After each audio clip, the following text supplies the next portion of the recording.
December, I went to the university. So if, Mr. Chairman, the CV says 79 to 82 to the university.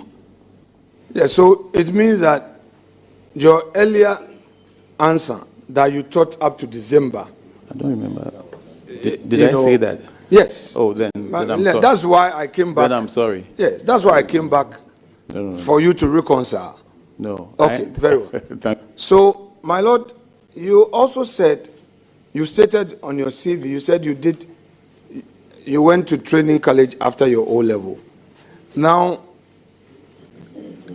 I am aware of Cape Coast University those days. They would admit A-level, SS, professional, or mature students.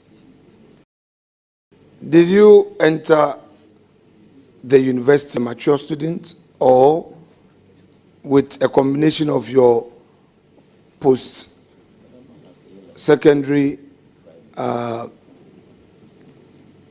certificate, that's your training college certificate? Mr. Chairman, I entered with 3 A-levels, not post-sec degree certificate. I wrote the A-levels whilst in the training college.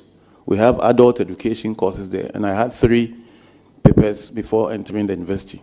I wrote the A-levels in the training college, and that's what I used to enter the university. Which subject did you do for your A-level? Economics, religion, and geography, and then general paper. My Lord, you said you only speak English and Ewe, correct? Fluently, correct. But you stayed in Aguna Sudro for more than 6 years, and my Lord did not make an attempt. Is that the case?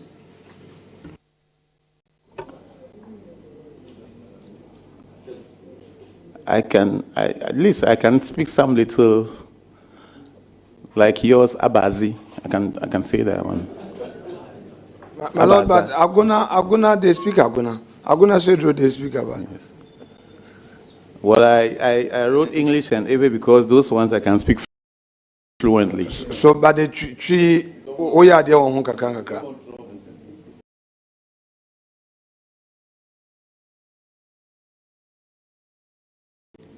I understand you, but let's keep it there.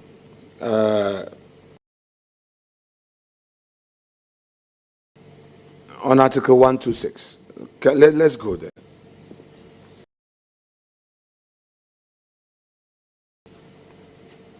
Please, you have your constitution with you.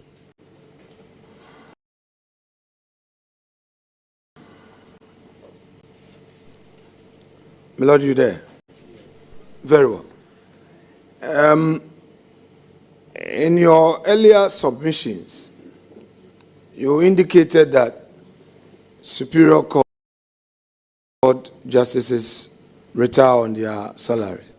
Not fully, because you need to do a number of years.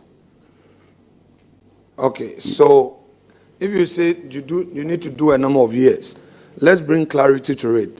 Superior Court justices are in 3 categories: Supreme Court, Court of Appeal, and the High Court. Correct? Yes, Mr. Chairman. Now, which of these categories? 4, Regional Tribunal stroke High Court, Regional Tribunal Chairman stroke High Court. It's the same thing. 3. I don't want to talk about Regional Tribunal.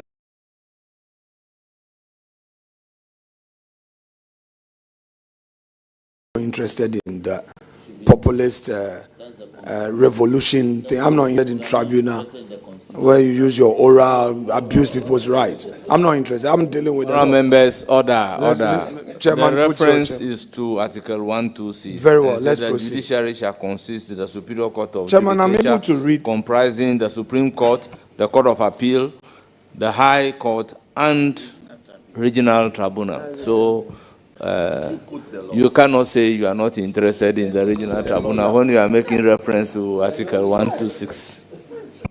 Chairman, thus far, we've had some peace. Restrain your chief whip. We kept quiet for him to ask all his questions. Anyway. So, which of the categories is the number of years of service applicable to? Mr. Chairman, some people join the service from after civil servants who have retired. For example, there were 60 where they were working before joining us. My Lord, I'm not stopping you. I'm not stopping you. Please. We may stay longer depending on your approach. We may have a very short session if we deal directly with the issue. And that's what I would prefer, the latter approach. So, please bear with me. We know the Constitution defines 3 categories: Supreme Court, Court of Appeal, High Court / Regional Tribunal chairs.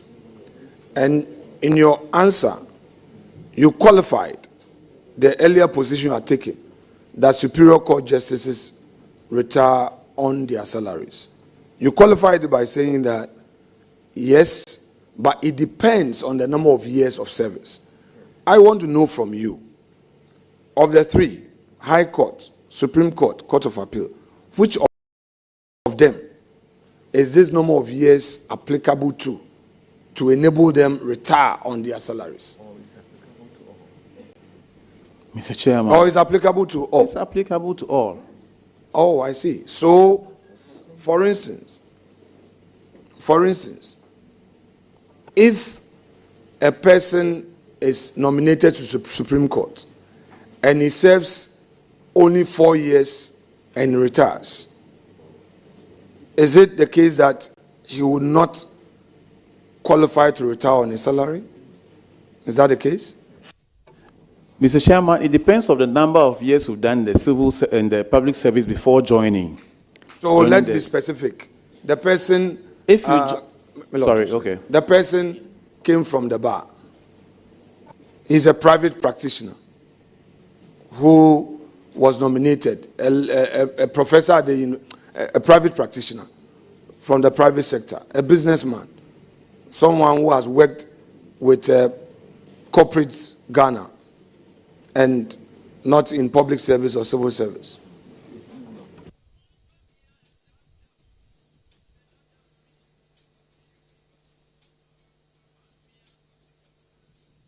Please, I'm done. Yeah. Mr. Chairman, what I know and what I'm saying is that if you are from the public service and you join the judiciary, if you do 10 years as a judicial officer, you retire on your salary. But if you join from outside and you don't do the 10, if you do 20 years before coming, will be added, and then you qualify. It's a constitutional provision. Please, okay, they are saying Article 155 from here, if you may read that aloud.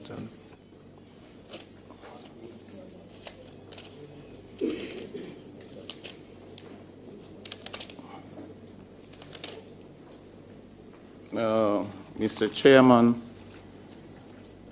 it states that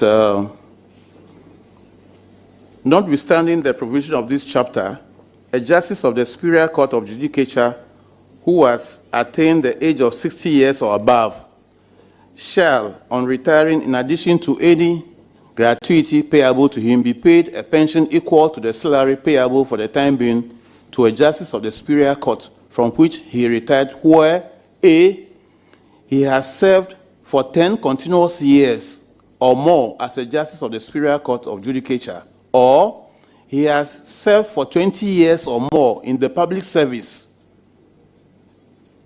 For 20 years or more in the public service, at least 5 continuous years of which were as a justice of the Superior Court of Judicature.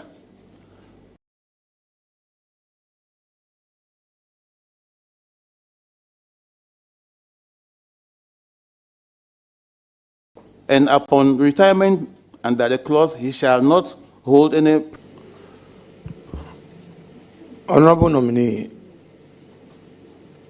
may I know from you whether, in view of the provisions in Article 126, having regard to your earlier position that to enable the court function properly, human resource is critical. That is, judges and officers of staff, judicial service staff must be paid well. Would you recommend a constitutional amendment which will incorporate the lower court justices, i.e. district magistrates, circuit court judges, to come under this provision of retiring on their salaries? Would you recommend that? Mr. Chairman, this depends on the kitty. I wouldn't recommend that. Because I think this is an incentive for you to work hard and enter the superior court. I think it's a way of rewarding you for your hard work. So I wouldn't recommend that everybody falls into that category, sir.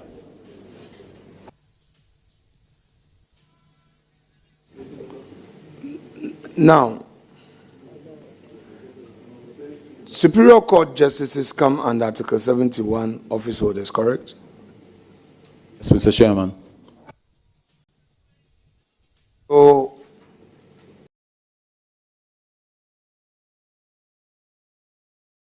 High Court judges every 4 years, correct? When you say every 4 years they enjoy the emolument, I don't understand you. Judges, our salaries are not reviewed every year. It's done once in 4 years. So what is paid back is the difference. That is what is paid every 4 years. Let's go to Article 71.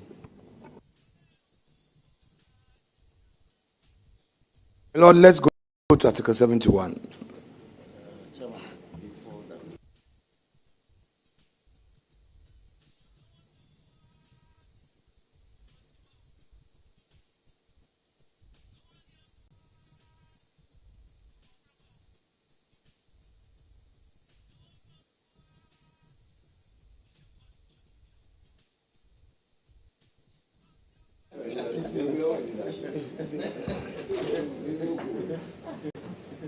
Charlie, just hold it.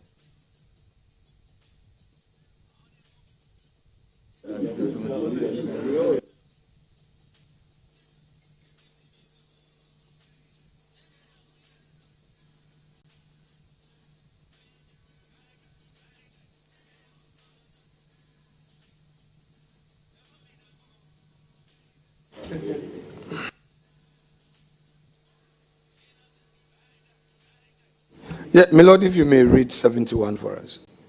Okay.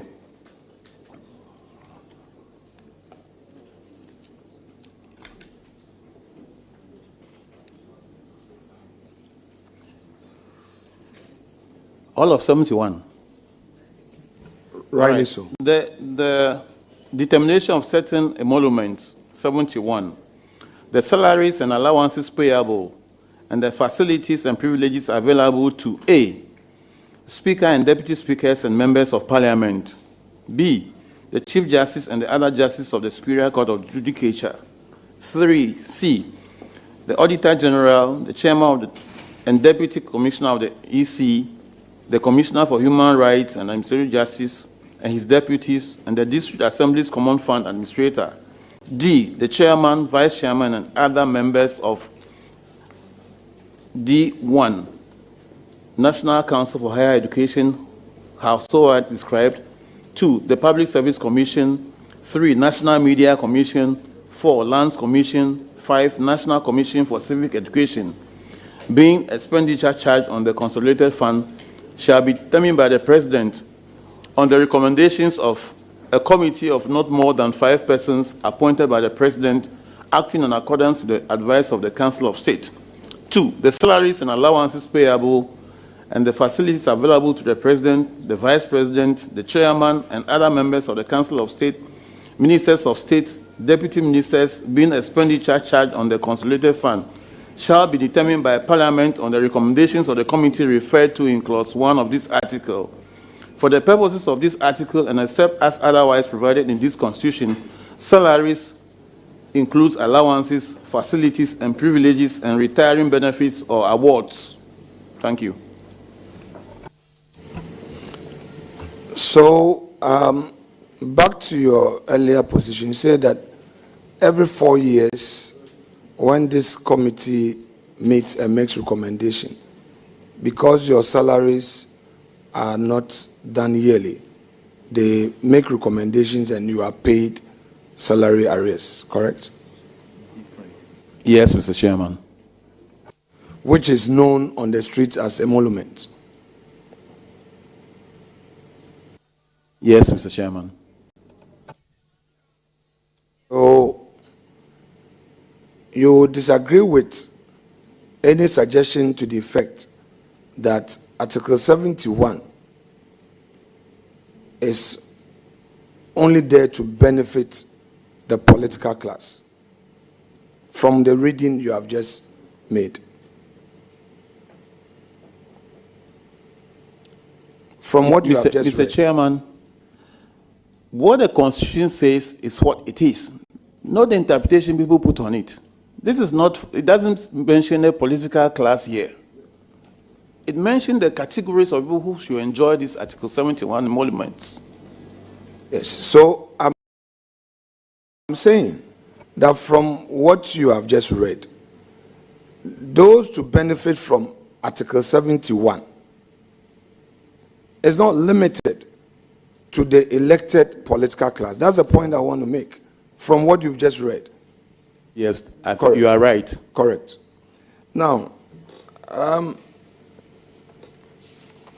my Lord, I want us to go back to an earlier position taken by my respected learned colleague, the leader of the House, Honorable Ayarga. He relied heavily on the CJ, Justice Araba Isaba Tokono's recommendation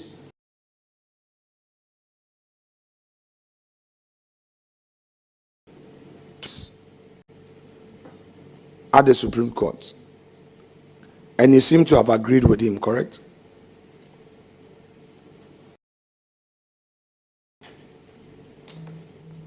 But the reasons given by the honorable man, I said yes. Very well. Because I haven't seen the article she wrote. Very well. Yes, of course, he quoted from the copiously from the letter. Now, you would agree with me that this proposal led to a public outcry. But now, we are adding 7 more to the same court. Would you, as a beneficiary of this, would you say that that criticism was unfounded?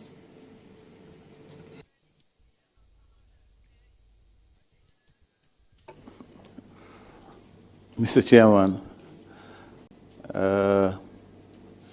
if I got it right, it's the Judicial Council that raised the first criticism. The Judicial Council, if I got it right, that the names didn't originate from them. That is all I know. So it was not like I am a beneficiary of, like the word you use, beneficiary. No. I was nominated by the President of the Republic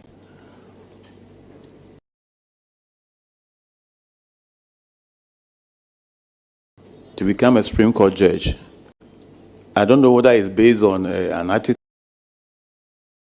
or... The argument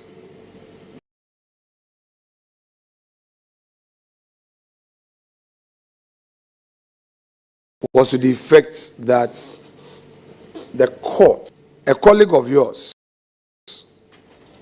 who had been vetted, I think my lady, is it Benasco, wasn't it?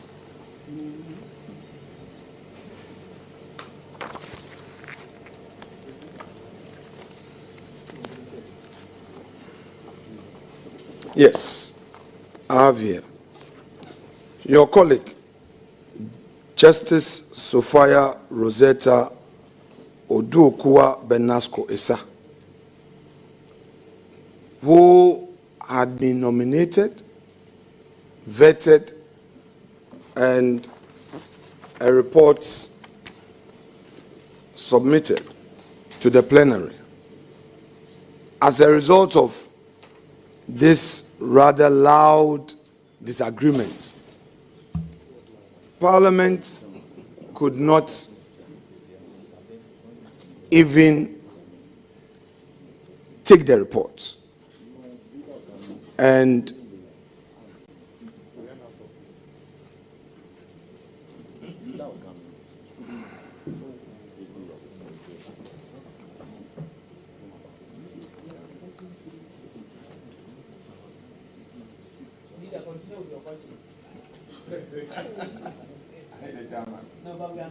Please continue.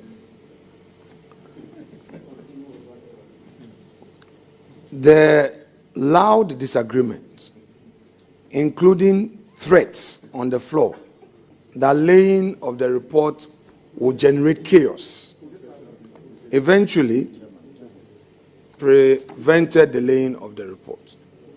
I want to know from you that in view of the argument that even these two adding to the Supreme Court would amount to packing, would you now disagree with that opinion that this 7 being added, of which you are a beneficiary, worsens the matter?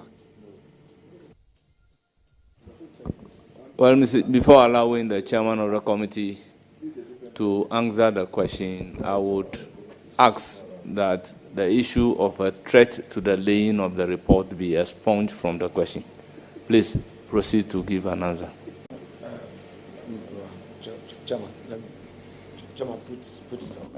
Chairman, I speak of the record, though I will respect your ruling, but I will pull the Hansard. Fortunately, my respected colleague who used the word, there will be chaos. Hansard captured him. If you are ruling it out now, I don't mind to take that one out, but I will bring the Hansard to just, we are not done yet, so I would bring it, so at least once there's a record. Members, I believe and support the principle that matters that happen on the floor of Parliament is a closed book. Please proceed to give your answer.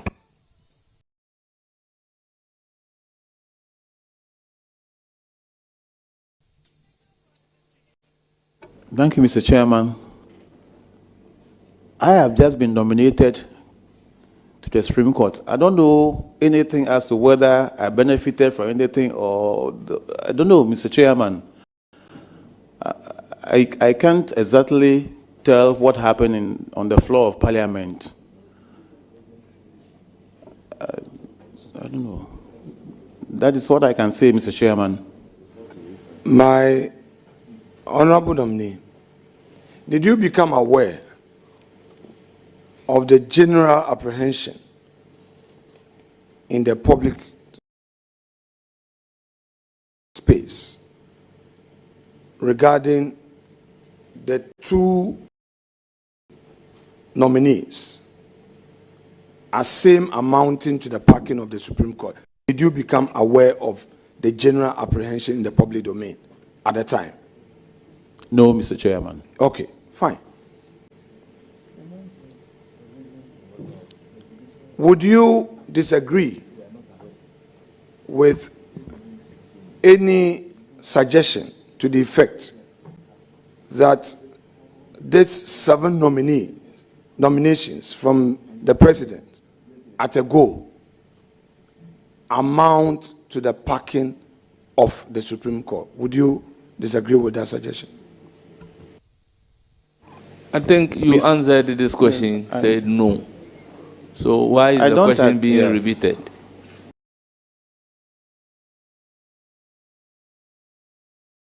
So, Honorable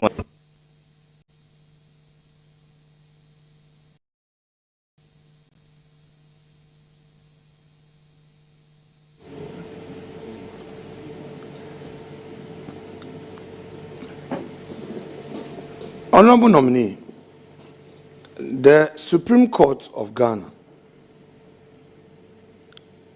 has not been capped by any constitutional imperative, correct? Yes, sir.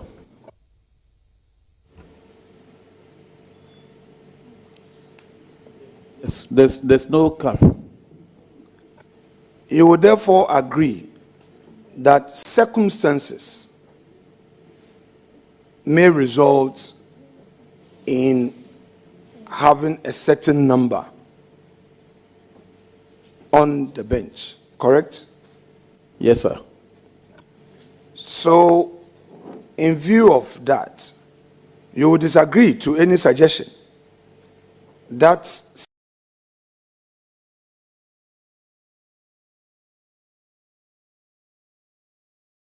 seeks to condemn or criticize for the number to go up to a certain point.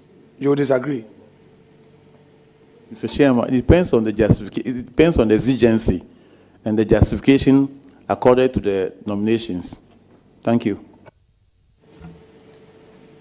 You will agree with me that the current 7 nominations have not been accompanied with any verifiable justification or exigencies. You would agree with me? Mr. Chairman, I'm not appointing authority, so I wouldn't know why. So it's difficult for me to answer why. Man, I want to register a protest on record. I know that you are not sharing your power.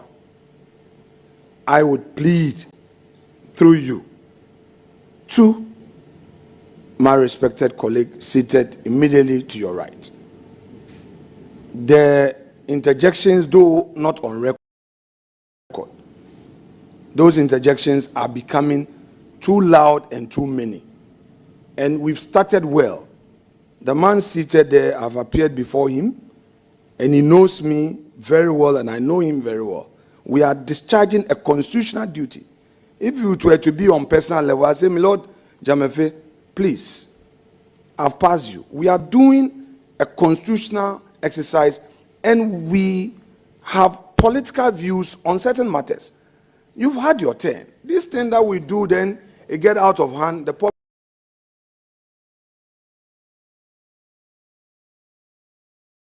misconstrue. All other members are accordingly restrained. The floor is given to the minority leader and the ranking member of the committee. So You must add or sign him to be say that.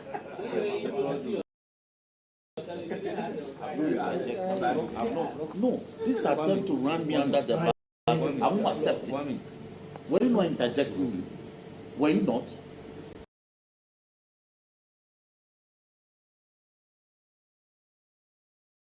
Did anybody protest? please, you have the floor. Please proceed. Honorable nominee, may we do some exercise on constitutional evolution and textual fidelity? In your view, when should the Supreme Court adapt constitutional interpretation to changing circumstances, whereas at the same time, a view regarding adhering strictly to original text has to be complied with. And maybe let me hear you on that, then I can do a follow-up. Mr. Chairman, the Supreme Court, as the apex court, is a policy court which we cannot deny.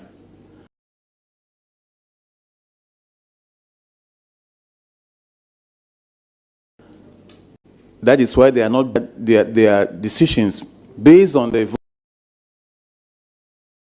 evolving nature of the law and situations.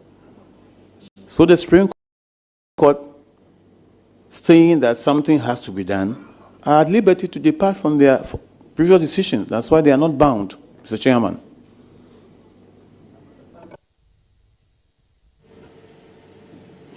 Can you provide an instance where you would favor evolution and one where you would insist on textual fidelity? I know I have a textualist right by me, but who am I to even say he's seated to my left or right? I have Please a textualist with me. proceed to ask your question. Nobody seated by you has the power to interpret the Constitution. Ask your question.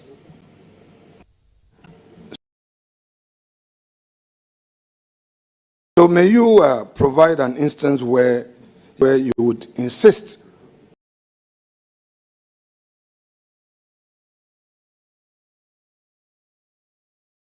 on textual fidelity? Mr. Chairman, if a decision is given per incurium or a wrong law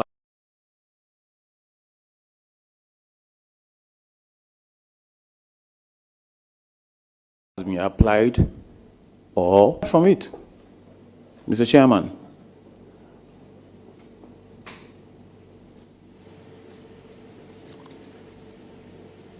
Honorable nominee,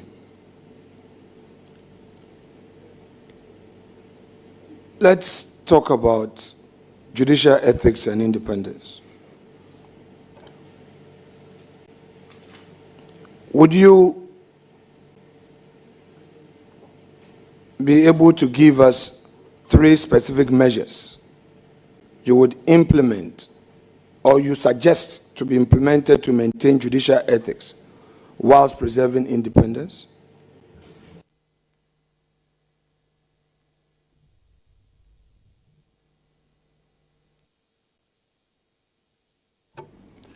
By the ethics of our job as judges.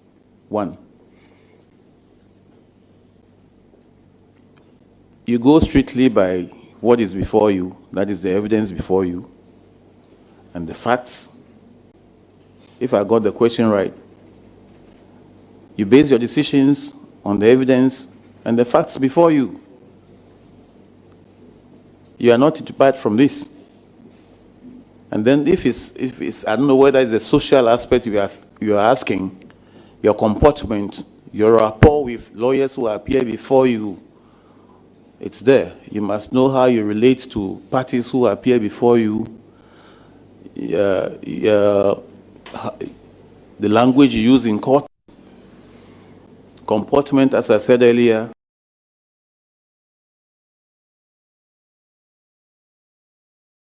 your punctuality.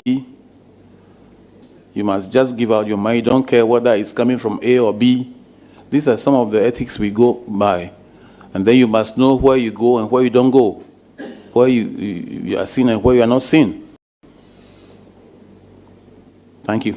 So in view of that, how would you then balance the question of transparency with the need to avoid inappropriate commentary on legal issues? You just have to know how to balance it. It's a thin line. If you heard me earlier, I said comments and opinions passed by judges carry a lot of weight because you don't know when a case will come before you. So you have to be very sparing as to comments you pass because, 1, a case may come before you and the facts may be different, not on all fours, you have to depart from what you said.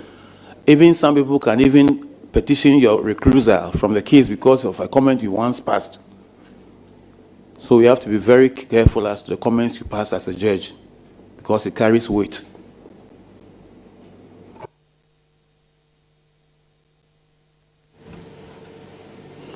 Now, you are aware of the ECOWAS courts. You become aware of the ECOWAS courts, my lord. Yes, Mr. Chairman. And you've equally become aware of other judge-made laws in other jurisdictions that sometimes lawyers appearing before you may rely on for persuasive purposes, etc. Yes, Mr. Chairman. Now, in your view, should foreign constitutional precedents influence Ghana's constitutional interpretation? Mr. And Chairman, if I may add, sorry. If I may add, just to make it composite, when, if ever, should the Supreme Court cite decisions from, say, South Africa, United States, United Kingdom, or even ECOWAS court decisions? I may take it again if you want to take down the question. Are you okay? Okay, proceed.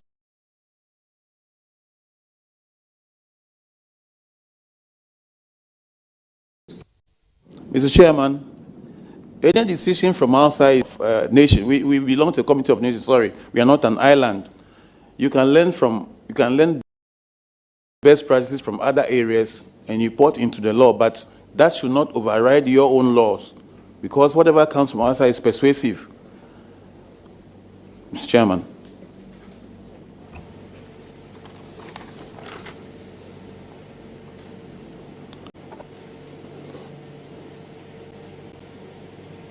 Now, on the issue of democratic theory and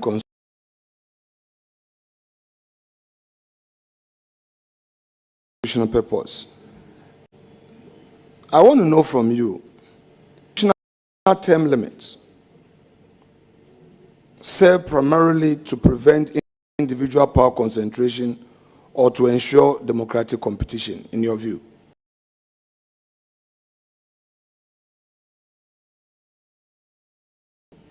Mr. Chairman, I don't... My question is, in your view, does constitutional term limits serve primarily to prevent individual power concentration, or it is there as a constitutional imperative to ensure democratic competition?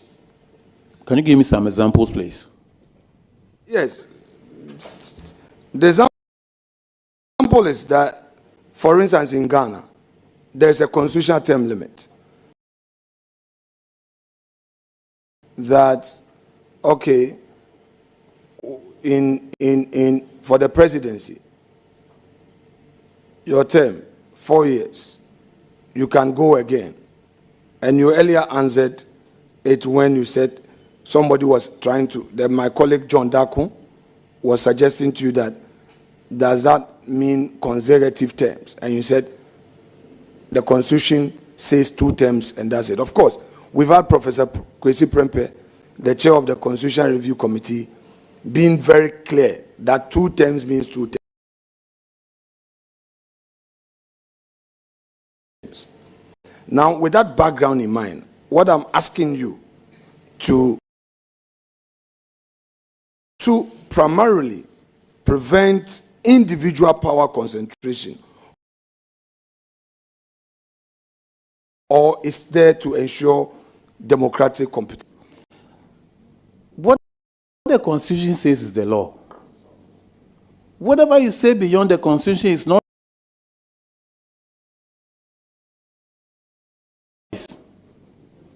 And no matter the many noises you make, what the law says, Mr. Chairman, it says 2 terms. And whenever the Constitution gives a term limit, you have to follow it, Mr. Chairman. Unless it's amended or repealed, you don't have a choice. There's no other interpretation you can give to it than what it is, Mr. Chairman.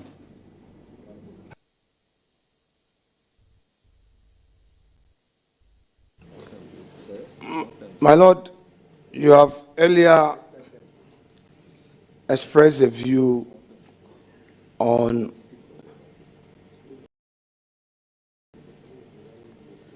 interpretation methodology, and you ran us through the various issues to consider. And I think I heard Honorable Ayaga commending the view expressed and invited the students to pay attention to that.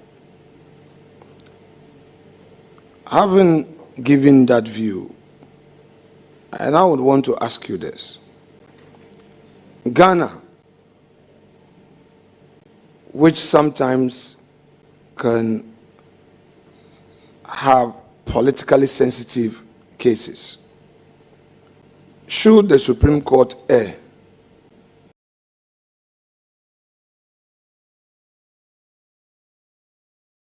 towards restricting or expanding executive power when text permits? Mr. Chairman, I've said this several times with all respect, that what the Constitution says is what should be done. I don't know what more to add, sir. If the Constitution says 2 terms, I don't see how a different interpretation can be put to it. Mr. Chairman, I don't know what, that's what I think, sir.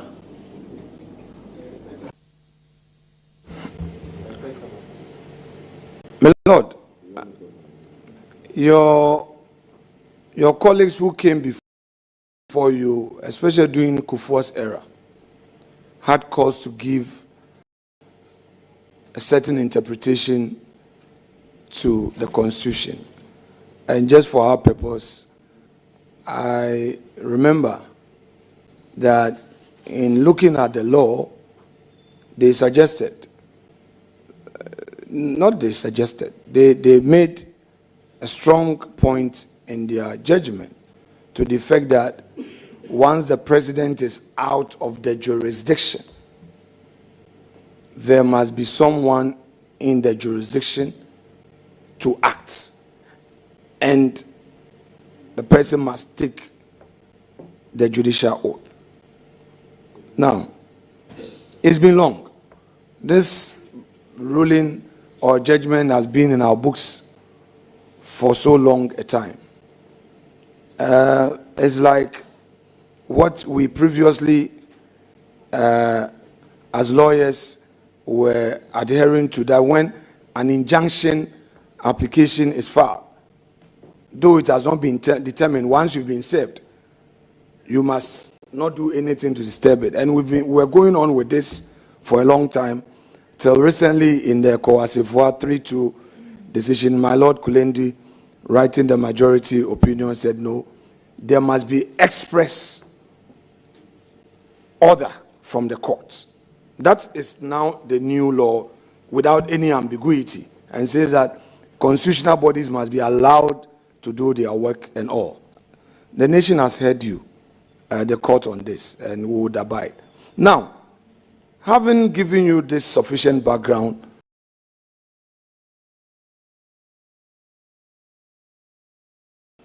as to precedent, may I know from you whether, in view of technological impact, on repeated occasions, in view of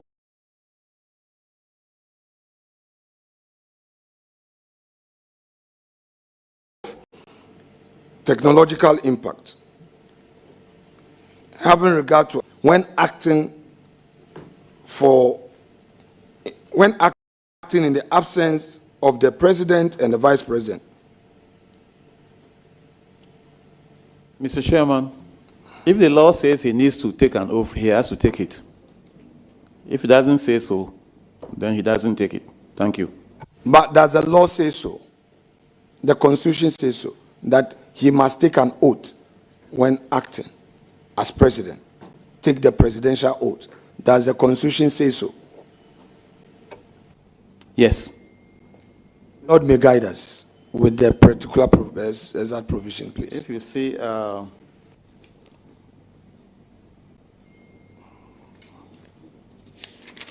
I think it's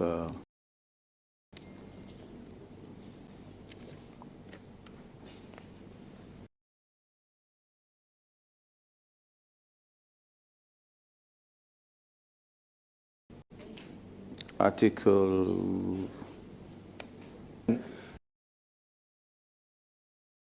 Provide that later. But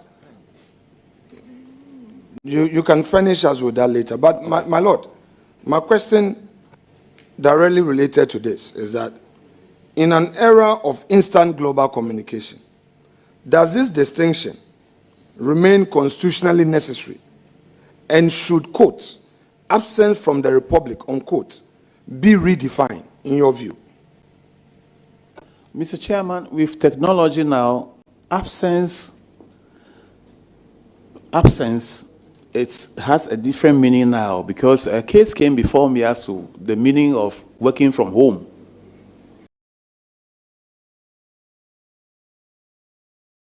As to whether the president, this is my opinion, please, if the president should be out of the country, let's say for 1 day, and coming back, yes, the Constitution says there should be no vacuum. But if the person has, if the technology can make you work from outside your office,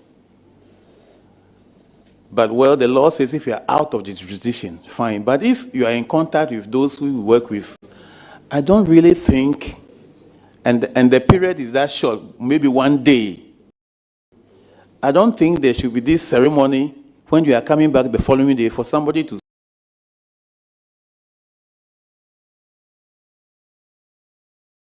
swear an oath, and then the following morning the president or whoever's oath is taken is back. Is my law departing from the law? Is the law? The law is the law, but I'm not departing from it. But what I'm saying, this is my personal position. Mr. Chairman, what I'm saying is that, let's say the president goes to Nigeria and will come back in the evening. He's not in the country, but that does not necessarily mean that the vice should take an oath to act for him when he's coming back in the evening. I mean,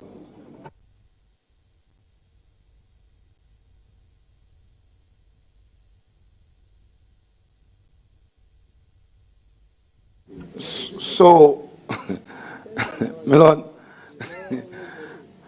Lord, so you yourself, you are very dynamic in your views, because you see, earlier, your law is a law, which is true, but again, you have now qualified it, giving it a purposive interpretation to meet the times by saying that, yes, if the person is going out for just 24 hours, would there be the need to have that ceremony of having to take the oath and all? So, therefore, you would agree with me that eliminating the speaker's oath requirement in such circumstance would be prudent, correct? no, Mr. Chairman, what I said was my opinion. That was my opinion. But you are here to express an yes, opinion. may I not agree with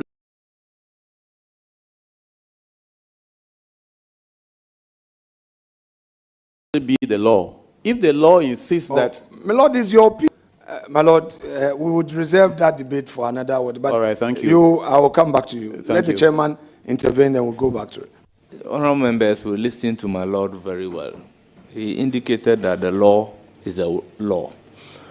The thought-provoking issue that he is stating is that if the president is traveled to Nigeria and will come back the same day or the following day, both the president and the vice president are not there, do we have to do the ceremony by way of swearing in the speaker, only for him to return after the swearing in to come and take his position? So these are issues that we can look at. So he still believes that the law is the law.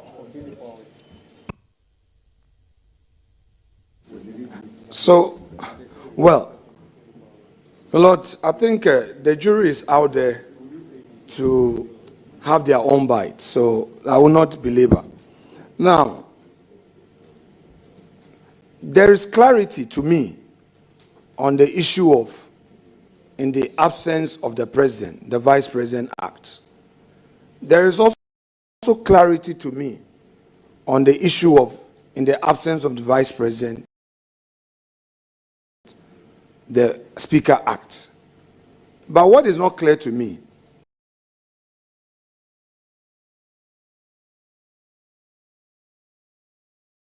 is the earlier position the speaker, the chief justice, would have to act and take the presidential oath.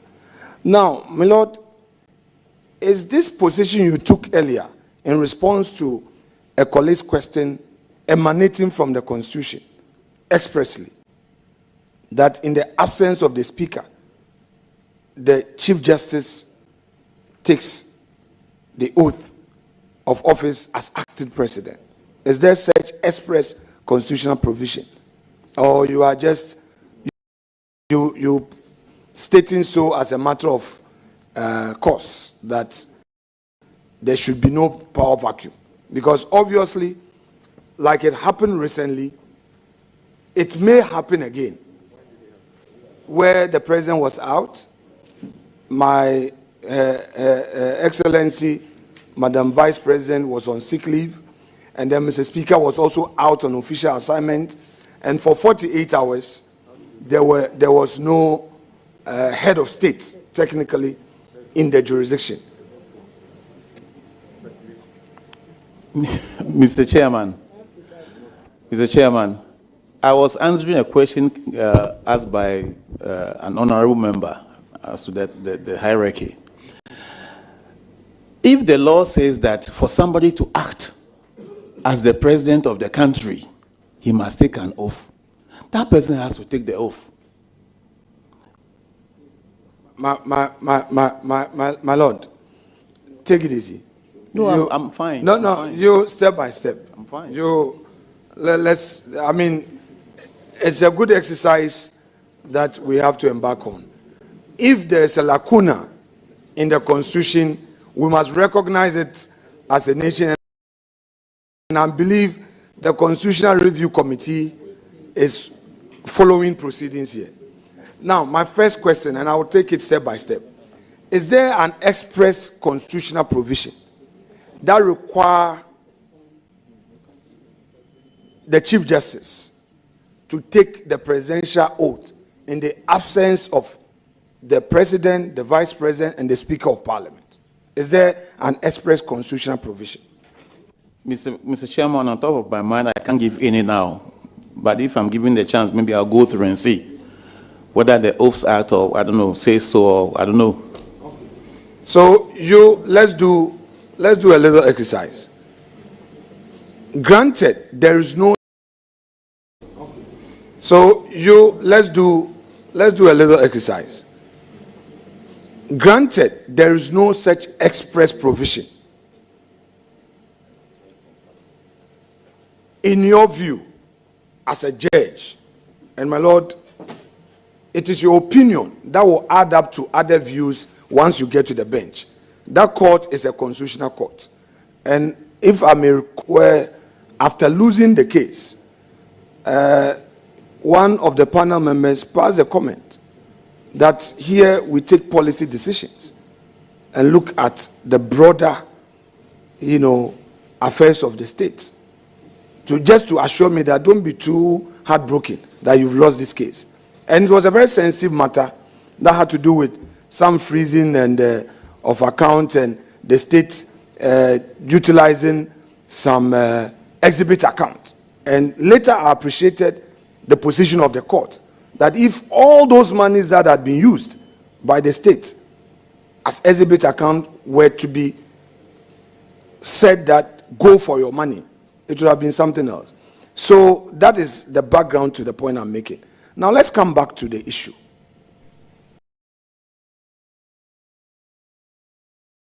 In the event that the Constitution does not make an express provision, President, who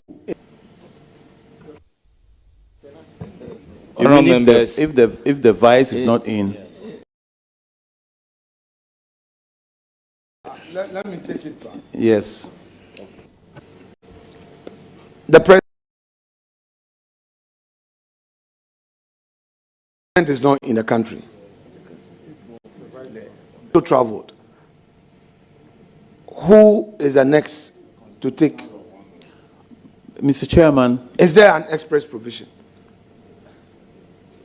you see, there shouldn't be a lacuna. At every point in time, somebody must head this nation. The three are not in the country. The next person is the Chief Justice. The next person, as we all know, is the Chief Justice. Even if there's no express provision stating that, there shouldn't be a lacuna, there should be a vacuum. And what I was saying, Mr. Chairman, is that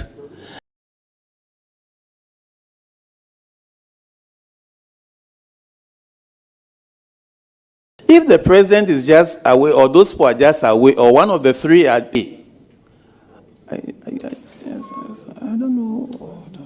Mr. Chairman, I think... My Lord, if you look at Article 60, if we run through Article 60, all through to 12,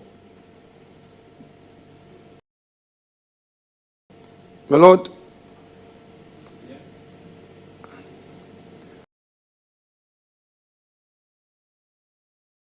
I do not, my reading can never be accurate. I've read 60, the entire 60. There is no express provision for the Chief Justice to act in the absence of the Speaker. And my Lord, I am liberating on this point because recently it happened where Mr. President was out, VIP was not in town, Speaker himself was also out of town on official duties. And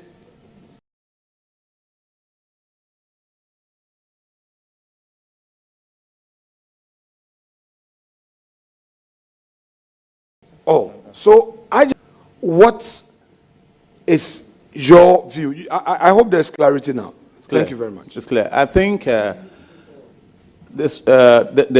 think the Supreme Court that has the power to interpret can come out to say that, to make it definite that when those three people are not there, this person takes over, and this is Which what... person? This person, Mr. Speaker, my Lord. This person. When the president is not there, the vice takes over. Yes. When the vice is not there, is the speaker. And if the speaker is not there, I think there should be some express provision to say that there shouldn't be a vacuum. So tell me your opinion. In your view, my opinion, who should be the next? My opinion, the next should be the Chief Justice. Very well. That is my personal opinion. I agree. No, my Lord, it's fair. Yeah. Yes, it's the personal opinions that become the law to guide us. I agree. Thank you very much. My Lord,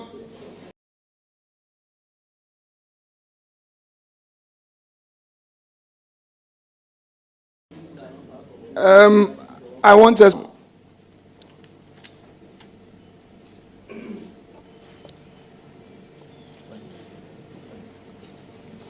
constitutional succession framework designed for unprecedented circumstances. In your view, should temporary successors beyond the vice president have full executive powers? And what constitutional limitations, in your view, should apply? Because they've taken an oath. They've taken the presidential oath. Yeah, Mr. Chairman, yes, they've taken the presidential oath, but I don't think they can exercise all powers in the absence of the president. There must be a limit. For example, if the president should travel, the vice travels, and then the speaker takes an oath to act, and he decides to change ministers, appoint new ministers in the absence, it's not the best. So I think, yes, to avoid a vacuum, yes, somebody must lead. But certain decisions cannot be taken by that person. I think so. But the person has taken the presidential oath. Yes. Now, how would you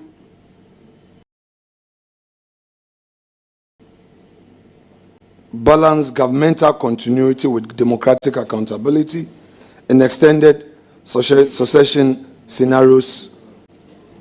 I don't understand, please. So we've talked about succession. They could be temporal, but we can have situations where the time could prolong. And in your view this afternoon, you have also said that, look, those powers must have limitations. For instance, the person acting should not have the power to fire or even appoint ministers. I've heard you. Now, I'm saying that in view of that, how do you balance this governmental continuity, which is allowing somebody to act, and the requirement of accountability? Mr. Chairman, the state must run in the absence of those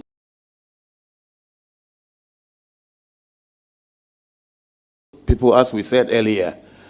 Yes, we have to balance it. The state must not come to a standstill. The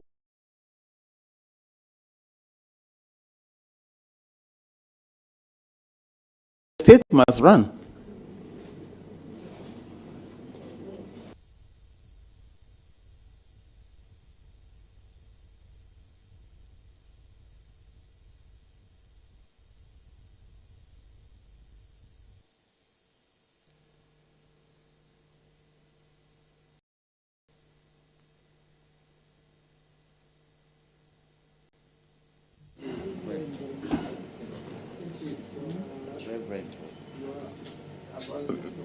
My Lord.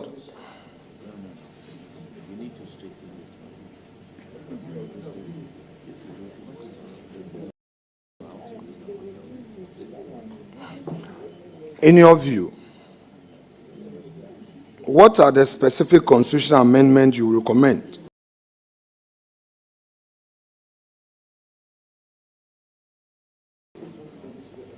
to modernize Ghana's political succession? Can you please clarify the question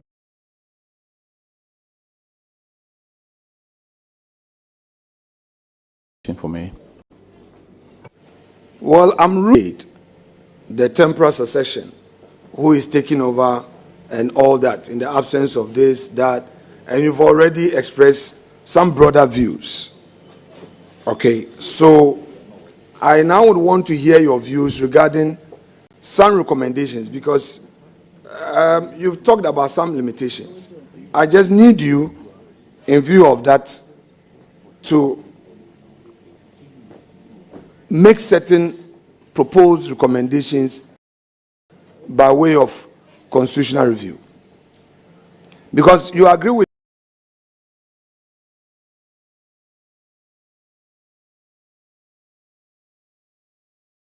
me that even the inclusion of the Chief Justice in the succession plan, there shouldn't be vacuum, but there's no express provision. So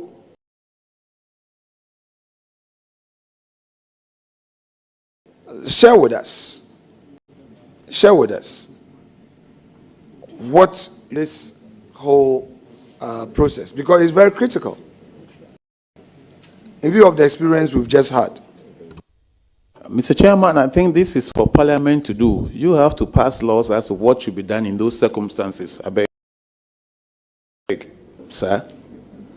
My Lord, so you mean we should enact a law to regulate Article 60 further, but we can't enact where or further, maybe when that issue comes before the Supreme Court, through the interpretation, the decision they will give, then they will clarify and give further instructions as to what should be done in those circumstances. My Lord, you remember Article 1815, the Clomega? The Supreme Court left that bit to Parliament, and it is still hanging, where they said Parliament should enact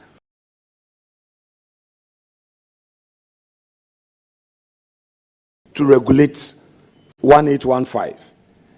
Is it looking at Supreme Court in taking this up would look at it holistically and provide a guide without saying Parliament should so do this bit, because this is very constitutional, in my view. What do you think?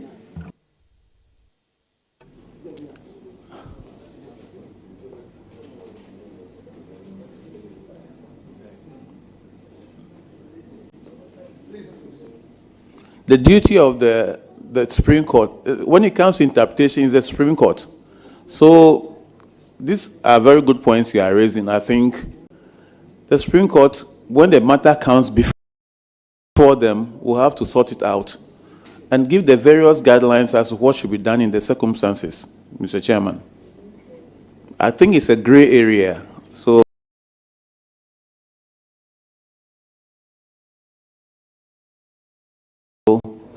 when it gets to the Supreme Court, then they will define.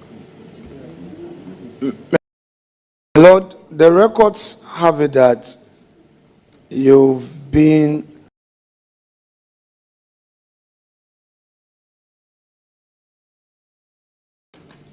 at the Court of Appeal. Okay.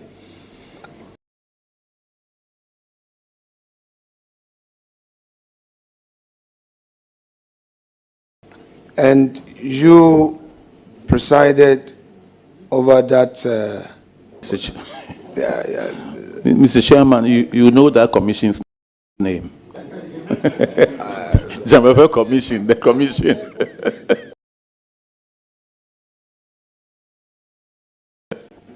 Committee, sir, it's a commission. Yes, yes, yes. Thank you, sir. Lord, when I forget, assist me. Thank you. Lord, so in that commission that you chaired, what did you really unearth by way of the whole hearing? And do you think that the recommendations that came there too has been implemented to guide football administration in our country?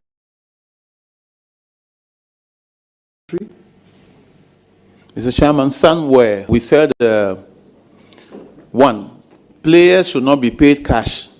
We all saw what happened in Brazil when we had to fly money to Brazil for players. And we saw some people holding theirs. It was one bad thing for Ghana. Then number two, we also recommended that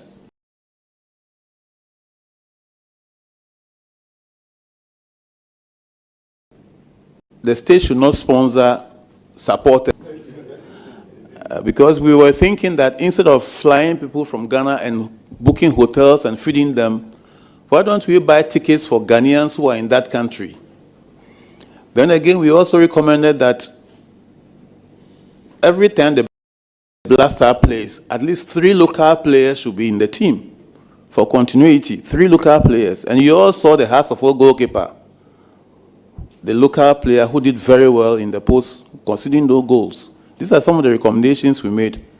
And then that we also recommended that the Parliament should know all matches to be played in the year ahead of time. I think sometimes the organizers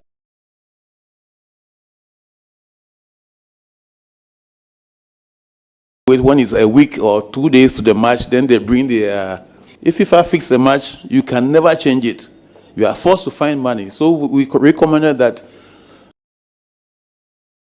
matches should be, the state should know far ahead of time so that they can prepare towards those matches, not to wait till 2 days and then they bring you a budget. You have to, by all means, find money and send the players. These are some of the recommendations we made. My Lord, this is a good point to ask my very last question to end the day. Thank you very much. To end the day with you. Lord, you dealt with criminal cases in our criminal jurisprudence where lawyers and judges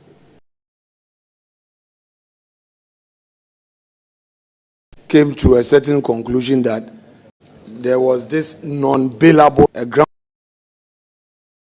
groundbreaking or a landmark decision that bail cannot be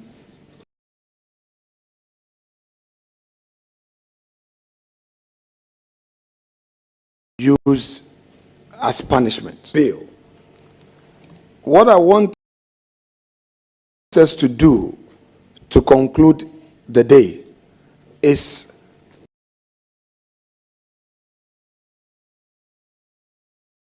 inquiry bail and is unable to complete investigations and is not ready for court, would grant bail on certain terms. Now, for all your years as a judge, would you say that an institution like IOCO, OSP, or the police service itself should arrogate to itself the power to demand what has become known as justification as bail condition, especially when they are not even ready to come to court? My Lord, I'll give you a bit background to it. In the public space, what we have heard through public statement issued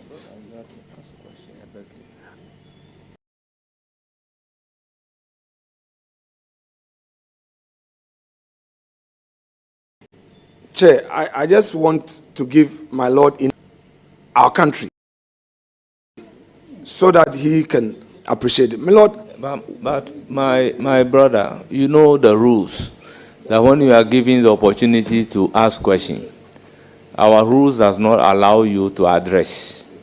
The rules does not allow you to share your opinion or argue. That is why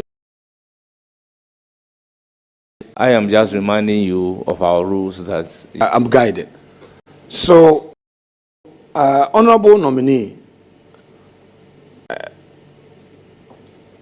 I am giving you this background in view of the fact that in recent times, IOCO specifically, they have justified their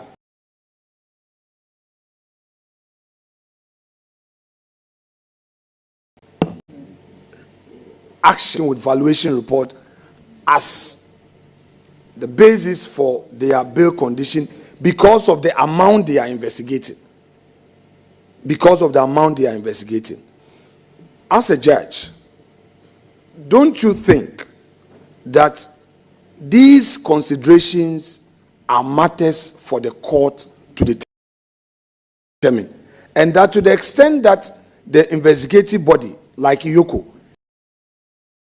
is not done with its investigation to bring the person to court,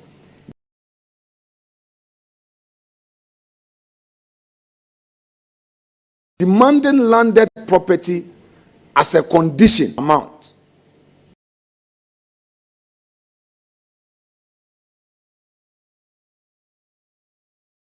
would be. From my experience, when we are faced with granting bail, we look at the charge, the amount involved, if it's liquidated, if it's money, the amount involved, and weigh the pros and cons as to whether the person will consider not coming to court for trial, whether the person is a flight risk, and we consider all that. You can't be, the basis of bail is to make sure that the person comes to face trial. But then, you can't be investigating a case, let's say, for example, $1 million in a theft case or something, and grant bail 10,000 cedis. There's a possibility that you are indirectly telling the person, go away. So we consider all these things. But I cannot tell what informed that decision by IOCO. No, I cannot tell. The government, I cannot fault them for that, sir. My Lord, I'm not saying fault them. Yeah, my Lord, I'm not saying fault them. My Lord, I'm not saying fault them. On the issue of courts, I have no problem. Because you, the presiding judge, will now look at the charge sheets the evidence available. And in fact, in our modern criminal trial system, you even make available all your documents you are relying on as part of the discoveries, contrary to the previous practice where you keep it under your armpit and be releasing them one by one. Now, from day one, you are to give every document to your adversary or to the accused. I am concerned about the use of such powers at the investigation level, where you have not even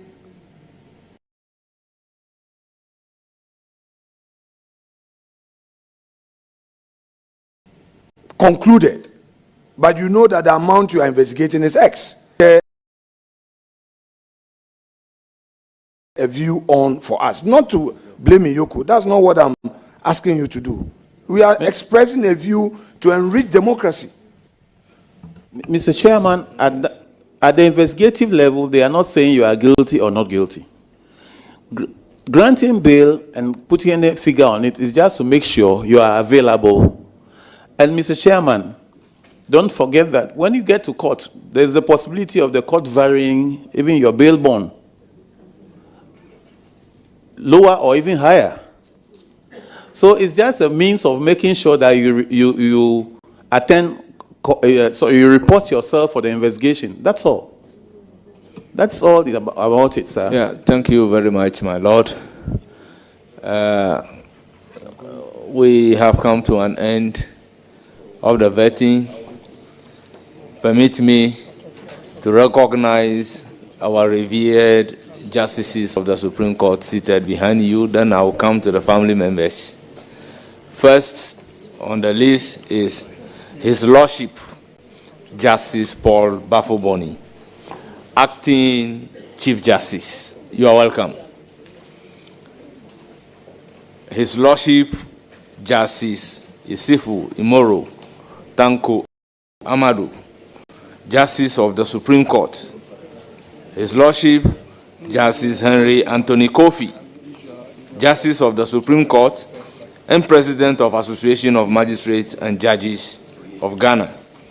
His Lordship Justice Richard Ajay Frimpong, Justice of the Supreme Court of Ghana. May I, on behalf of the committee, welcome my lords in our midst.